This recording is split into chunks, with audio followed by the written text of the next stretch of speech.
Olá, boa noite. Seja bem-vindo ao TJ Regional de sexta-feira, que começa agora para te deixar bem informado. Ciclista de Tucuruí conquista bicampeonato em competição em Altamira. Delegado fala das últimas ocorrências registradas na 15ª Seccional Urbana de Polícia Civil de Tucuruí. Idoso segue desaparecido na rodovia Transladário. E ainda a Justiça Eleitoral realiza coletiva para falar do andamento das eleições 2020. Agora no TJ Regional.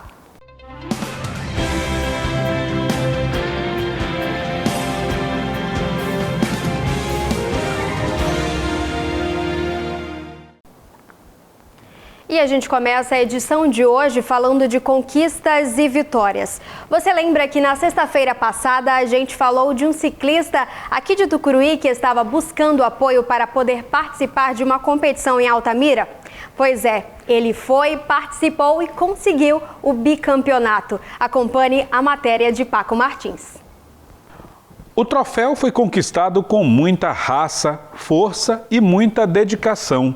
Luciano Carmo, ou simplesmente Neguinho, como é conhecido, tinha como principal objetivo fazer bonito no circuito Mapa do Brasil, no município de Altamira. Para mim está sendo motivo de muita alegria, né? Porque eu carrego o nome da cidade na costa, né? Aí isso requer muita dedicação, treinamento e cada vez mais tem que se esforçar, porque vai aparecendo novos atletas aí, né? Se torna mais difícil.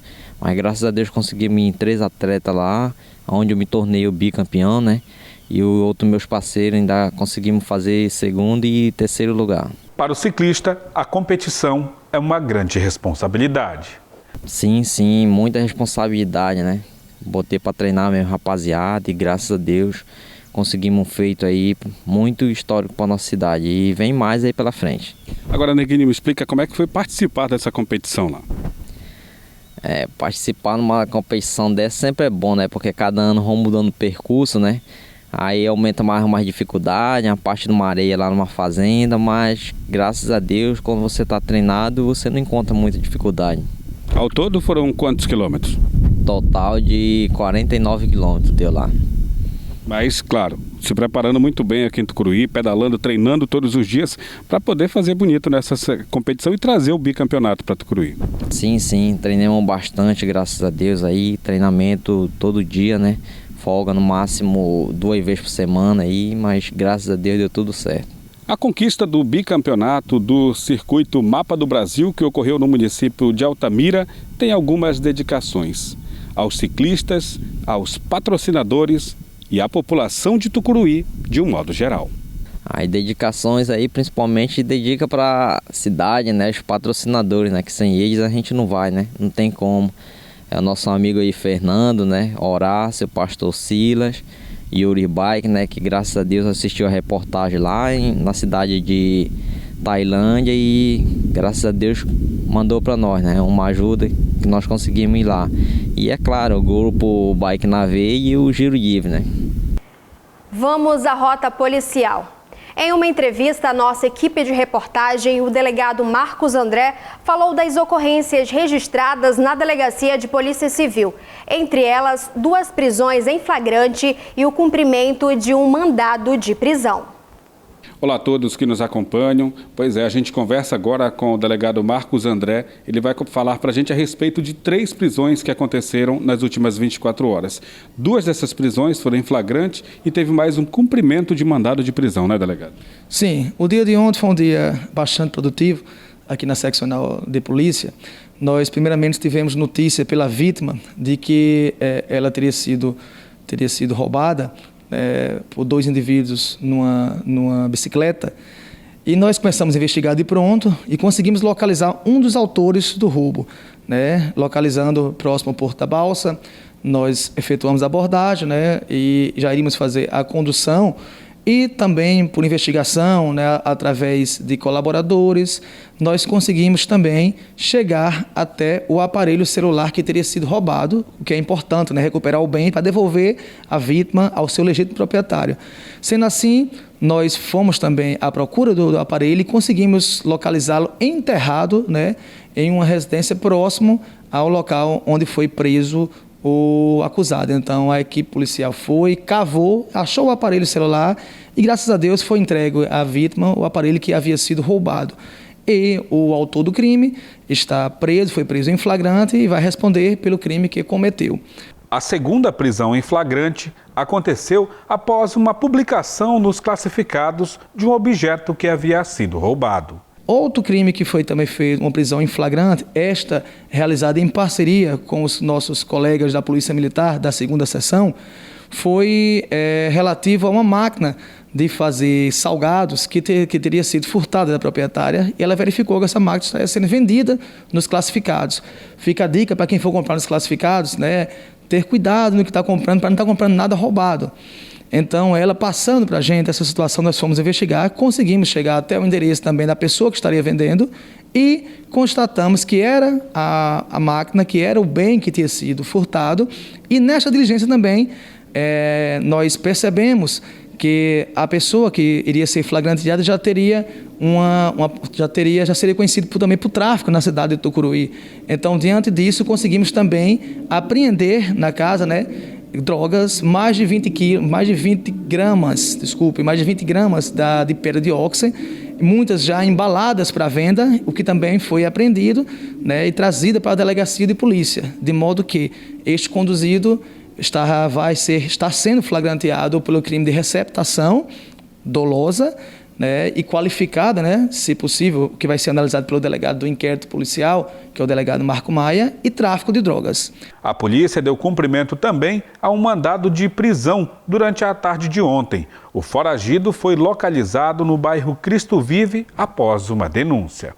A terceira prisão também fez parte de uma investigação realizada pelos investigadores da seccional, onde eles verificaram que um foragido da justiça que teria cometido um arrastão aqui na cidade de Tucuruí no ano de 2017. A gente passou a investigar e tivemos notícias do paradeiro dele no Cristo Vive. Então, passamos o dia ontem em Campana, né, sempre tentando se infiltrar próximo à comunidade para ver se a gente conseguiria ver o foragido e conseguimos obter esse no fim da tarde. A equipe saiu em diligência, fez Campana durante praticamente o dia todo e no turno da tarde conseguimos também prender esse foragido da justiça que, por sinal, já está até condenado por sentença penal. Delegado, muito obrigado pela sua participação aqui conosco. Esse foi um resumo das últimas ocorrências registradas aqui na 15ª Seccional Urbana de Polícia Civil. Um idoso segue desaparecido na rodovia Transladário próximo a Maracajá. Confira os detalhes. Olá a todos que nos acompanham. Pois é, os bombeiros estão há aproximadamente uma semana realizando essas buscas. O homem identificado como João desapareceu quando foi lavar roupa. Essa informação foi repassada inclusive pelo próprio patrão. E agora a gente vai conversar com o aspirante Matheus aqui no Corpo de Bombeiros para falar um pouco a respeito dessas buscas que até agora infelizmente sem sucesso, né? Isso, Paulo, nós estamos realizando essas buscas, como você falou, há já um tempozinho e eu estive no local juntamente com a minha equipe. Podemos constatar que se trata de um local muito grande e devido a isso talvez nós não tenhamos encontrado nenhum vestígio dele, porque geralmente nesse tipo de situações nós encontramos um pedaço de roupa, às vezes pegadas. Isso tudo nos leva a uma trilha mais concreta. Contudo, não foi o caso nessa situação. Devido ao senhor João ter descido para lavar roupa e daí já não ter mais nenhum vestígio dele, a gente acabou ficando um pouco sem norte. Estivemos durante 2 dias mesmo no mato procurando ele, no meio da mata lá, e não encontramos nada dele. Então a gente faz o apelo também para a população, caso tenha notícia do seu João. Ele estava trajando uma roupa cor de vinho, uma calça esbranquiçada, de bota, e ele tem aproximadamente 60 anos. Se alguém tiver alguma notícia de alguém que bata com essas características, que entre em contato, que a família também está numa situação complicada de ansiedade por não saber do paradeiro do mesmo. E o Corpo de Bombeiros realizou durante 2 dias seguidos buscas no local e, como eu falei, sem sucesso. Devido a isso, nós retraímos a equipe. Contudo, as buscas continuam. Estamos mobilizando aí para ver se consegue outras informações dele para poder mobilizar a equipe novamente, para poder realizar outras buscas. Agora a área lá, pela informação que passaram para a gente, é de difícil acesso, distante aqui também, o que dificulta o trabalho do Corpo de Bombeiros. Isso, o acesso lá se dá pela Transcametá num ramal da Queijes lá. A pessoa entra aproximadamente 90 quilômetros em ramal de chão, ou seja, acesso muito complicado. Durante o nosso translado, tiramos aproximadamente 4 horas de viagem até a fazenda em que o seu João sumiu. E a informação também de que até o momento não foi encontrado nenhuma roupa, nenhum calçado, nada daquilo, inclusive da roupa que ele teria levado para lavar também, nada foi encontrado no local onde ele teria ido lavar essa roupa. Isso, nós estivemos no local e não encontramos, como eu falei, nenhum vestígio. Geralmente, nesse tipo de situações, de buscas, nós encontramos. Muitas das vezes as pessoas, como entram na mata, acabam rasgando um pedaço da roupa e a gente acaba encontrando. Contudo, não foi o caso. Por isso que também foi um dos motivos da gente ter retraído a equipe. Também pelo fato da área ter sido muito grande, nós fizemos varreduras quase que completo no local e ficou meio... sem nenhum vestígio ficou mais difícil, né? Na manhã de hoje, o juiz eleitoral e promotora realizaram uma coletiva para falar sobre a reunião entre os partidos políticos de Tucuruí. A coletiva aconteceu no auditório do Ministério Público de Tucuruí e teve como uma das pautas principais o andamento das eleições 2020, visando que ainda estamos passando por uma pandemia. Nós temos um período atual de convenções partidárias e nós percebemos que várias dessas convenções estão marcadas para mesmas datas, mesmos horários, às vezes até no mesmo local, com praticamente minutos de diferença entre uma e outra. E isso causa preocupação em relação a questões sanitárias, a questões de segurança, e é por isso que nós conclamamos os partidos, e através dos seus representantes, para fazer essas necessárias atualizações e modificações, né? Ainda não foi possível chegar a um acordo específico. Nós continuaremos hoje às 5 horas da tarde com essa continuação da reunião e nós pretendemos chegar de uma forma a um grande acordo onde possa ser respeitado a saúde, né, das pessoas, dos nossos cidadãos aqui de Tucuruí, das pessoas que vão participar das convenções. Esse foi um primeiro ponto que foi tratado hoje, porque até o próximo dia 16 todos os partidos precisam fazer suas convenções para apresentar os seus candidatos, né?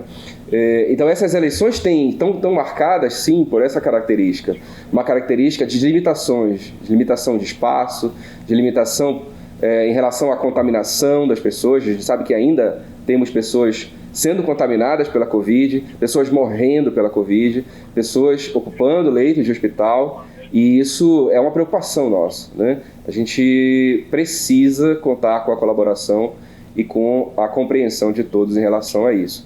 Existem várias possibilidades, existe a possibilidade de fazer convenções através das ferramentas de videoconferência. A gente sabe que isso às vezes não é possível por questões estruturais, às vezes a internet não é tão boa, infelizmente, e a gente quer tentar garantir que os interesses de todos sejam resguardados, destes partidos, mas também da justiça e da sociedade. Uma outra preocupação neste momento são as aglomerações.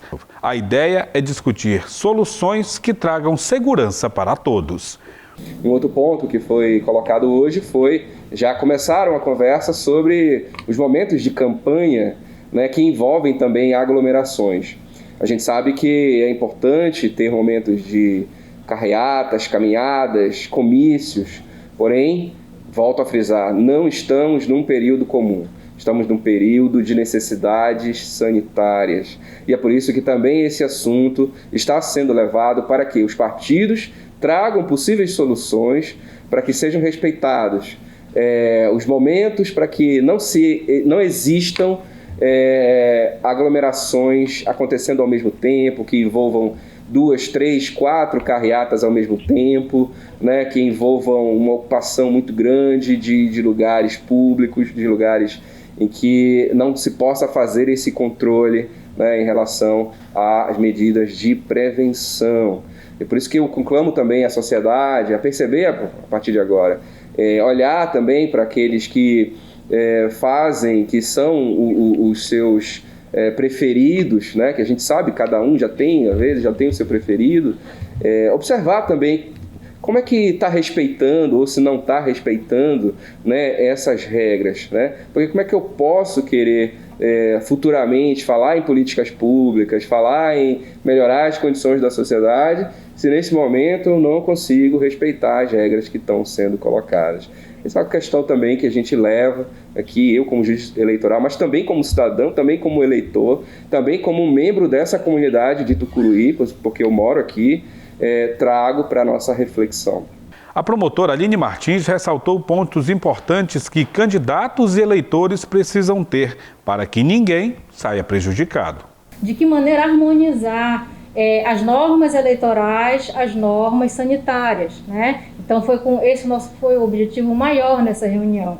E após debate, porque o acordo sempre é a melhor saída para toda e qualquer medida, sempre em face das normas já existentes, foi explanado pelo juiz Rafael, doutor Rafael, sobre o plano sanitário do TSE, que é um plano que vai dar um norte já de normas mínimas a serem observadas durante todos esses atos de campanha, incluindo convenções, reuniões, passeatas, carreatas. E, em regra, nessas normas contém que eles devem informar ao cartório eleitoral sobre a questão de limitação de pessoas, considerando a capacidade do ambiente. Eles devem disponibilizar lavatórios, cada participante deve ser obrigado a comparecer de máscara no ambiente, está proibido a doação dessas máscaras, considerando a vedação de brindes ou qualquer bens ou valores em época de campanha. Cada participante deve ir com sua máscara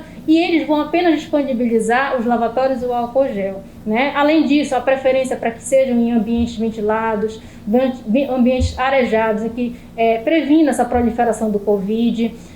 As pessoas que estão em situação de risco devem evitar o comparecimento a esses ambientes, conforme diz a recomendação do TSE.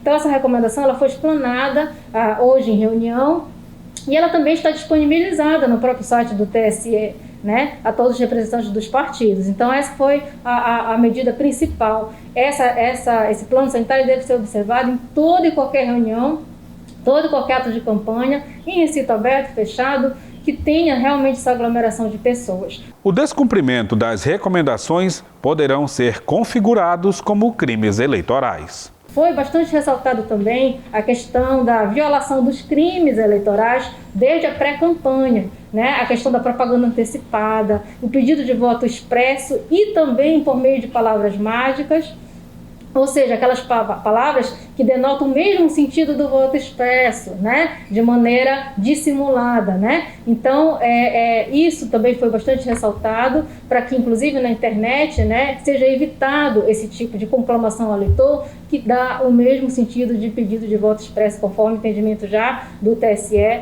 no que se refere à vedação do uso dessas palavras mágicas. Então, além disso, uma mesma conduta foi ressaltada aos representantes dos partidos, pode configurar diversas outras condutas e violações eleitorais, como condutas vedadas, como abuso de poder econômico, abuso de poder político, improbidade administrativa, a depender de ser agente público, né? Então, esses abusos, eles podem gerar e devem gerar cassação do registro, ou seja, o artigo 36A, ele já dá uma amplitude de ações que o pré-candidato ele pode fazer. Então, não há necessidade de extrapolar esses limites do artigo 36A, porque isso pode colocar toda a campanha fadada a um insucesso lá na frente, né? Em objeto de representações que podem ser tanto pelo Ministério Público, tanto pelos partidos, tanto pelos candidatos em ações futuras, né? Não serão permitidas convenções e carreatas de formas simultâneas,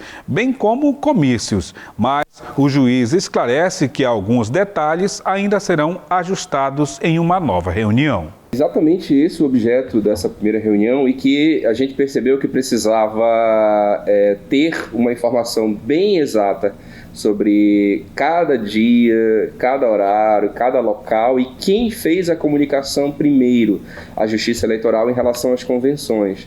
Então, por isso, a gente suspendeu essa reunião da manhã e vai dar continuidade às 5 horas para trazer essa planilha com esses dados e colocar para os partidos, porque o que nós não podemos permitir é que existam, por exemplo, uma convenção que comece às 14 horas e termine às 17 e outra começando às 17 logo em seguida, de, às vezes, partidos com espectros antagônicos na política, né? Que imagina, alguém chegando, outro saindo, né? A gente sabe que é um momento de inflamação de ânimos, onde as pessoas estão um pouco mais comocionadas, estão mais emocionadas, a política, ela inflama bastante, né?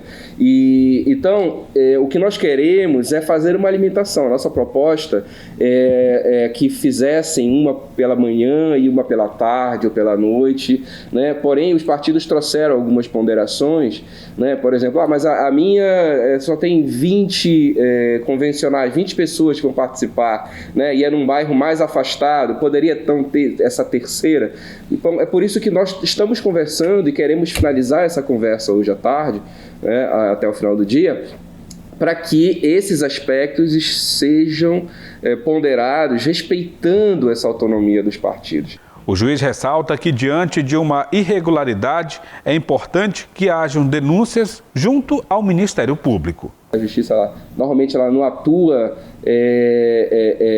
sozinha, assim como a gente fala de ofício, ela não começa os processos. É preciso que alguém comece, que alguém traga, que alguém denuncie, né?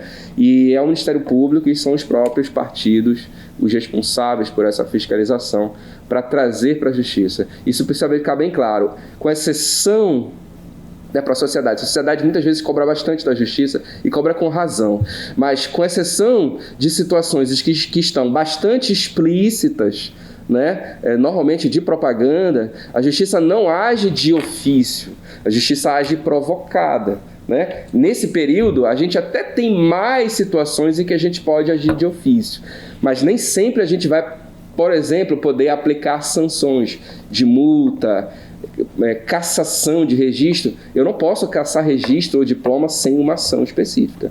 E isso só os partidos e o Ministério Público podem fazer, né? Então, muitas vezes a sociedade fala assim, mas por que o juiz não faz? O juiz não está vendo? O juiz precisa ser demandado. E muitas vezes o Ministério Público precisa dessa informação. Precisa que o cidadão que está vendo alguma coisa aí e considera errada também traga essa informação com provas, porque também não é só mandar uma mensagem no WhatsApp e achar que está resolvido, né? Também traga com provas. E a gente espera ao longo e conta também com a imprensa para ao longo dessa campanha continuar trazendo essas novidades aos poucos, a gente sabe que é muita informação, aos poucos, para a sociedade aqui de Tucuruí, para a nossa comunidade, para que as pessoas fiquem bem informadas. E desde já agradece o papel de vocês aqui também, colaborando com a Justiça. Vamos ao boletim epidemiológico de Tucuruí. Atualizado em 11 de setembro de 2020. São 1.647 confirmados, 1.261 descartados, 3 em análise, 1.506 recuperados, 107 óbitos, 2.877 monitorados que receberam alta e 741 monitorados. E assim nós encerramos o TJ Regional de hoje. Muito obrigada a você pela companhia. Acompanhe essas e outras notícias no site do Sistema Floresta. Boa noite para você e um excelente fim de semana.